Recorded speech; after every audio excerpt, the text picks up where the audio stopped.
به مونږ یو څه خبرې کوو د دې خېټه کې چینجي دی په حواله سره د ماشومانو د لیو. ډېر ماشومان وي چې هغوی د چینجیو د لاسه ډېر زیات پریشان وي، میندې وایي چې یاره زموږ ماشوم کې خېټه کې چینجي دي. نو لومبې خو مونږ دا ګورو چې دا چینجي د کوم ځای نه راځي، دا لږي څنګه، د دې علاج څه دی، د دې نه به مونږ ځان څنګه بچ کوو. که زیاتره مونږ وګورو نو په ماشومانو کې د چینجي چې دی دا ډېر زیات په تیزۍ سره روان شوي دي، ډېر زیات مقدار سره دي. اول خو که مونږ وګورو نو اوبو استعمال چې دی نو دا ډېر زیات ګنده استعمال دی. په پیپونه چې کوم کور ته کومې اوبه راغلي دي، په دې نالو کې چې کوم پیپونه راغلي دي نو هغې کې څپه هم را روانه وي او ورسره د څښاک اوبه چې کوم دي دا هم ورسره میکس شوي دا هم ورسره را روانې وي. نو د هغې استعمال مونږ کوو زیاتره، او د هغې د وجې نه کله چې هغه اوبه استعمالوو مونږ نو هغې د وجې نه په دې کې زموږ په وجود کې د ماشومانو په باډي کې هم چینجي د هغې د وجې نه کیدی شي. که مونږ وګورو نو زیاتره ماشومان چې دي د هغوی نوکونه ډېر زیات غټ غټ پرېښي، په هغې کې خاورې وي، د هغې د وجې نه هم زموږ په ماشومانو په باډي کې او زموږ د لویو کسانو هم نوکونه غټ وي، نو هغې سره چې کله ډوډۍ خورو نو ګند مند جمع کېږي، سره خاوره ټول باډي ته ځي، وجود ته دننه کېږي، نو د هغې سره هم چینجي په خېټه کې راتلی شي. او بل د کوم چې کچه سبزیانې دي د دې استعمال څوک ټماټر دغسې خوري، څوک بیا دا کوم چې دا کچه سبزیانې د دې استعمال سره هم دا کېږي. او کوم چې دا بازار کې دا کوم خوراک مرک میلاویږي، سموسې، پکوړې، کباب وغیره، دې باندې چې کوم خاوره غورځېږي نو د هغې استعمال سره هم دا زیاتره کېږي او د هغې مسلسل استعمال بیا خوراک د هغې کېږي، هغې سره هم په خېټه کې چینجي راتلی شي. دا ټول څیزونه چې دي کوم خوراکونه چې ما یاد کړه د دې د وجې نه په خېټه کې چینجي راتلی شي. راځئ مونږ اوس په دې کې ګورو چې وړو کې او په غټو کسانو کې کوم علامات نه مونږ له پته لګي چې د دې په خېټه کې چینجي دي. دا چینجي چې دي نو دا د وجود هر یوې حصې ته تللی شي، کولمو ته تللی شي، دا پیپړو ته تللی شي، دا لبلبې ته تللی شي، دا دماغو ته هم تللی شي. اوس به مونږ دا خبره کوو چې زموږ په وجود کې دا چینجي څه کولی شي، څه بیماري راوستی شي زموږ په باډي کې.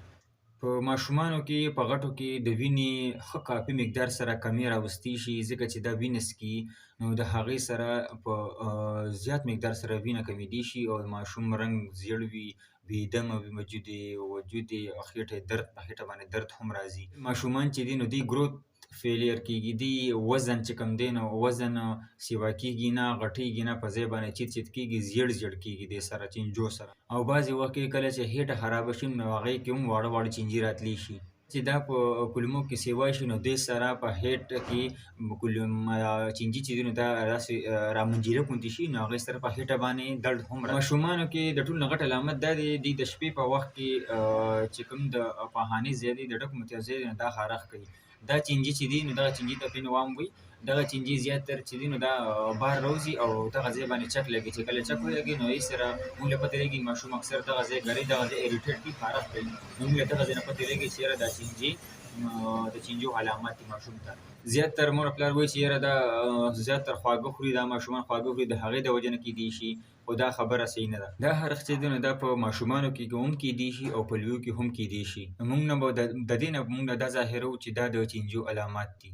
اوس د دې به مونږ روکتام څنګه کوو، مونږ به دا څنګه د دې نه د چینجو نه خپل وجود او د ماشومانو وجود چې کوم دی دا به مونږ څنګه بچ کړو. که چېرې د ماشومانو یا د لویو په ډکو متیازو کې یا په غوټو کې چینجي راځي لپاره ډاکټر چې دی نو میډیسن ورکوي، نو دې دپاره به تاسو ډاکټر ته ځئ، د هغه د عمر حساب سره، د هغه د ویټ حساب سره هغې ته به میډیسن ورکوي، د هغې په ترتیب سره به ورکوي.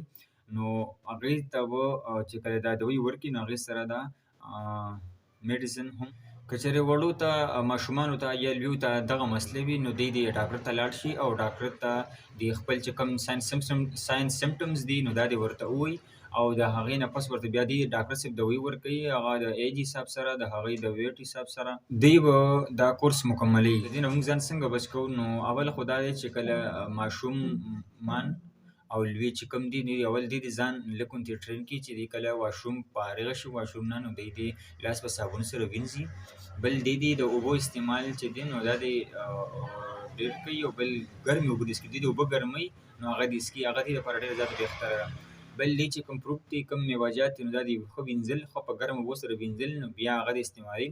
بل سبزي چې کچه سبزي هم وینځئ نو بیا استعمالوي، خو وینځل لازمي دي. بل د بازار چې کوم خوراکونه دي د دې نه ځان لږ غوندې وساتو، نوکونه کټ کړو، نو د دې نه به انشاءالله د دې بیمارۍ نه به مونږ ځان بچ کوو او خپل ماشومان به هم بچ کوو. امید در به کوم چې تاسو به زموږ دا ویډیو خوښه شوي نو که تاسو تر اوسه پورې زموږ چینل درسره سبسکرایب کړي دا سبسکرایب کړئ او د بیل د آیکن هم وکړئ، زموږ چې کومه هره نوې ویډیو ده د ټولو نه مخکې به تاسو ته دررسي. د الله په امان.